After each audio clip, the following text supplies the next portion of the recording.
Hi everyone, it's Elizabeth here. So I wanted to do this video today in regards to just talking about how humans or society as a whole has lost its connection to the sacredness of things in life. The word sacredness or being sacred kind of has a religious tone to it because it can root a lot to the Latin part of the Roman Catholic Church, and the word sacredness is used a lot in Catholicism. However, I don't really want to just talk about it from a specific one religious standpoint, but I think it's just really easy to see that humanity, if you haven't noticed, has been kind of falling down a really negative pathway for a long time, and now it's almost like we're on a freight train just continuously heading down toward further destruction. We're seeing that we've lost a lot of sacredness, not only for life, but our general connection to the land, to nature, how we treat our food, the things that we're appreciative for. All of this has been taken away. So what does affect sacredness? A lot of modern society is not necessarily a very healthy form of living because it disconnects us as compared to our ancestors, whether they were religious or pagan. They were more connected to the earth, with earth energy, understanding how to chop down a tree and build, a set of boats, or build a village with wooden cabins. All of these things use a lot of intellect and human ingenuity to be able to understand how nature and humans can survive, and the resources from nature can help humans not only survive but live, but also being very appreciative of it. For example, how many people sit down today and give thanks to the food that's on their dinner table? Most people today sit in front of a television and consume the food as fast as they're consuming the Netflix show that's on the television. At least back in the day, with a little bit more religion that ran through society, people gave thanks or grace for their food because a lot of them also grew up in struggling times, like the Stalin grain drain or during World War II, where people didn't have access to food. I went to a yoga conference in Hong Kong back in 2007, and I noticed one of the yogi ladies, she kind of sat there with her plate of food and just, transmitted positive energy into the food and kind of gave her own grace or thanks to it. That obviously did not necessarily come from a religious type, but she was at least giving praise or thanks for that food and asking that food to give her the energy and strength that she needs to move on through life. So consumerism, technology, and wealth, those are things that drastically affect sacredness. The more poor a society, generally the more religious or spiritual it is. Many times when people go through hardships in life, they become more spiritual or religious because they need to have some form of hope or faith in something that's greater to them to lead them to a better place. When life is very wealthy and abundant and super easy, a lot of times we tend to lose track on those things. And there's a dark side to wealth. Living in Seattle, I see the dark side of the tech industry. A lot of them are very polyamorous. They go to sex parties. A lot of them are doing a lot of drugs. These are all things that kind of blew my mind because I always equated intelligence with morality. And what I learned about 8 years ago, starting to train a lot of corporate people in this city, especially tech people for Microsoft and Amazon, that's not necessarily always linear. Morality and intelligence don't necessarily go hand in hand. As you can see through The Wealth of Wall Street, how kind of immoral a lot of those people are throughout their daily life, and kind of the use and abuse of women. So let's just go over some statistics just to kind of bring some clarity to how we have completely are losing our track toward the sacredness of life. In the US population, 3 to 5% of adults have an addictive sexual behavior. A lot of this is because of pornography and things that you see through like sex parties and movies, and it starts to warp and transmute the brain. We have a lot of women today, you can look this up, that women are dying from sex acts gone bad because these men are seeing these violent acts through pornography, such as trying to choke a woman, and they do not gain consent, and the girl allows it to happen, or he continues to do it and doesn't stop. And some of these people have died from it. Pornography use. 200,000 Americans are classified as porn addicts. 40 million Americans regularly visit a porn site. 35% of the internet downloads, so downloads of videos on the internet, are related to pornography. And men are 543% more likely to visit a porn site than a woman. Let's look at drug and alcohol abuse. In 2017, drug and alcohol abuse cost the American society $740 billion in lost workplace productivity, healthcare costs, and crime-related costs. 21 million Americans have at least one addiction, and 90% of people with an addiction started some form of alcohol or drug use before the age of 18. Obesity. In 2017 to 18, the prevalence of obesity in U.S. adults was 42.4%, so that drastically increased from the beginning part of the millennial. And a ton of people are obese. All right, moving on. So polyamory and non-monogamy, casual relationships. About 4 to 5% of the U.S. population is currently in some form of non-monogamous relationships. There are 7 different types of them. A lot of what's common today is polyamory, where you are in a relationship or you're married and then you have a partner outside. So it is a quote-unquote casual relationship. And according to the statistics, 1/5 of the U.S. population engaged in some form of non-monogamous relationships at some point in their life.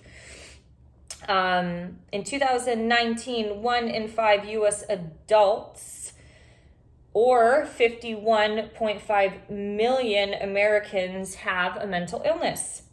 In opioid use, in 2019, the statistics were that 50,000 U.S. Americans died from an opioid overdose, and 10.1 million Americans aged 12 or higher have at least one point in their life abused an opioid. And currently 9.7 million Americans have misused a prescription painkiller. So what does this mean? The further we've gotten away from either religion having some form of hold on society or some form of modesty, the rebellion, I feel, against any sort of modest or religious upbringing has caused people to go in the other direction. And I have said this before, that I think there is a form or a strain of liberalism which can be very destructive. It is great to liberate yourself through spiritual freedom. I did that when I studied yoga in India in 2007, and I started moving to Australia and studying abroad. There was this freedom where I actually went through these experiences of self-actualization to understand who I am and who is God and why I'm here. Those things can be very healthy, but there's this other form, which is being like really liberal and open with your body through, drug and alcohol use, or the Burning Man culture is just a bunch of corporate people who are so stressed out that just go and do a bunch of drugs, and, they go to orgy domes in the desert, and to some degree, they think that's functional, but that's really dysfunctional. We've been slowly moving from a functional society to a dysfunctional society. Divorce rates have gone up. Supposedly, the divorce rate went down a little bit in 2020. Some say it's good, some say that's not good. But what the whole point of this is, if you're just looking at the trajectory of humans from the last 100 years, there's always 2 sides of every story. The divorce rate is increasing, or has increased, which could be bad in the sense that people don't really know how to figure things out or work with one another, and it's just easier to leave. But in one ways, it could be positive if somebody's escaping a really negative situation, like if they're escaping an abusive husband or a household, you want to get out. That's your liberation and freedom right there. But if it's not clear through what I mentioned earlier, through mass consumerism, mass technological and social media use, mass wealth through the society, generally debauchery and destruction are sisters. And that's a big reason how the Roman Empire fell. They lost all form of sacredness or any major corrupt empire fell throughout life, but they've lost just the connection to being kind to one another. Basically, when you lose the sacredness, you lose connection to that heart center. It's losing the kindness. It's, today we're seeing people becoming more psychopathic and narcissistic, where they're, even spiritual people are cutting the line. Like, there are spiritual people who are only working with non-vaccinated people. What does that mean? Is that a good thing? Does that continue to draw and divide the line? Does it continue to cut us away from the heart, to being empathetic and compassionate to all forms of human being, regardless of what choices they make? I don't really necessarily have an opinion on, what is right or what is wrong, because this is all an individual experience. But I do think technology and the computer has drastically cut us away from any form of sacredness. Look at the abortion rates and how much they've gone up. Abortion is always connected to being a conservative Christian, but what you can learn from abortion is that there still is no value in life. I've trained and worked with so many people out here in the city. I know a lot of corporate people who have gotten abortions, and at some point, you don't want to judge anybody for their choices, but like their career or their work or something within them, like they wanted to, travel abroad, those things, always their self was put in front of life. And so they disconnected the life cord in order to pursue something for them. So that's just an example. It is no judgment to what people choose, but it's a further disconnection to our connection to the energy in the land. You have light from the sun and you have light from a computer. Most people are choosing light from the computer instead of light from the sun. That is in itself is the natural light and the artificial light. What direction are you going to go to? The sacredness, the higher intelligence and the wisdom from the land, and how the organisms and the species all, communicate and live amongst each other and maintain population control. It's all through this higher wisdom that is very much beyond our understanding in life. So going to some thoughts about, sacredness. Some people say that's the sanctity of life. If you're looking at like the Latin version of it, or I guess the religious version of it. But in other words, it kind of does mean like some form of moral conviction. I personally have always been, my mindset, I have a Virgo moon. So any of you who believe in astrology, Virgos are, like the virgins of the zodiac. So my mindset is like a Virgo. It's like I like things clean and tidy. I don't like it's like I don't want any disease. They're like cats, it's like having things very like orderly and neat, and it's very analytical. So, it's like Virgos aren't necessarily sometimes the most open people to just like go off and have these experimentations through things. They kind of hold a little bit of modesty. So this is coming from somebody who is just naturally programmed that way.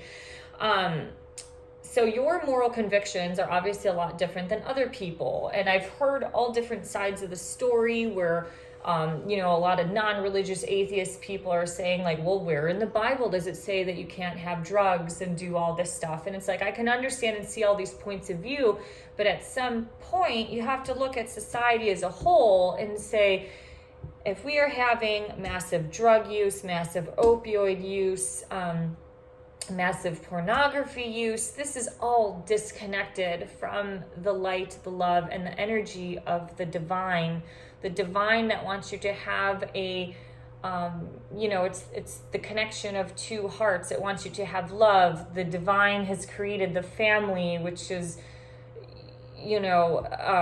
basically the highest form of life that you can give and create and help grow on this planet. I'm trying to think the moral conviction about how human beings are to be perceived and treated. Belief in the sanctity of life prescribes a certain way of looking at the world, in particular its human inhabitants, with implications for its non-human inhabitants, which is another topic. But this perception then leads to behavioral implications related to how human beings are to be treated. Moral conviction leads to perception and flows into behavior. Notice that in constructing my understanding of the sanctity of life in this way, I am emphasizing world view dimensions. Okay, we're not going to go into that. But anyways, everybody's going to have their own perception on this. But if you do understand human history and you understand what is light and what is things from God and what is darkness, darkness a lot, or satanic, demonic energies, is a lot of destruction, disconnection, self-destruction, obviously harm toward others. The other way is the more compassionate route. It's that grace and that mercy of being compassionate for people, having that unconditional love that no matter what somebody does to you or says to you, you hold them in that higher wisdom. You give them a blessing, you give them a prayer, you give them a little bit of light or have some space for hope to change. That in itself is one direction, and the other direction is that more, things like the revenge, eye for an eye, you hurt me, I hurt you. And that's the lower part of the mind that's talking. And that's usually the lower energies and entities onto this planet. So I think there were some other thoughts that I had. I'm kind of doing this video on a whim. I've been taking time off online. My life is a lot happier when I'm not online as compared to when I am. So I'd love to hear your thoughts on this. I mean, through some of the statistics, we can see that it's pretty evident and clear, especially with where we're heading with shots and things like that, whether people believe in it or not. It's definitely, we're splitting in two different ways. So at some point, when read about Sami art, read about the people in Lapland who had this great deep connection to the earth, and all of their art forms were revolved around the art and the interconnections between human and animals. And if you want to lose that, then you're going to go in this direction. If you don't want to lose that, then cut away the other crap, the artificial crap, and start moving into this direction, into your own utopic Garden of Eden. That's where part of this co-creation can help. All right, thank you for liking, sharing, and subscribing. If you have any thoughts on how we've been disconnected from the sacredness, specifically from the heart center, feel free to share those thoughts. I would love to hear it. All right, thank you all. Bye-bye.